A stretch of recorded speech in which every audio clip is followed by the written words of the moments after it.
بسم اللہ الرحمن الرحیم۔ السلام علیکم ورحمۃ اللہ وبرکاتہ۔ سانپ کو کس جگہ پھینکا گیا؟ اللہ عز و جل نے اس سانپ کو جس کے منہ میں بیٹھ کر شیطان جنت تک پہنچا اور آدم علیہ السلام کو بہکایا، اس سانپ کو اصفہان میں پھینکا۔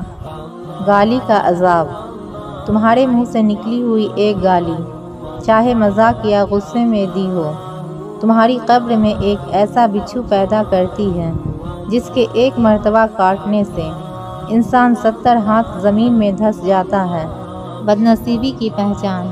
رسول اللہ صلی اللہ علیہ وسلم نے فرمایا، 4 چیزیں بدنصیبی کی پہچان ہیں: آنکھوں کا خشک ہونا کہ اللہ کے خوف سے کسی وقت بھی آنسو نہ ٹپکے، دل کا سخت ہونا کہ آخرت کے لیے یا کسی دوسرے کے لیے کسی وقت بھی نرم نہ پڑے، امیدوں کا لمبا ہونا، دنیا کی لالچ۔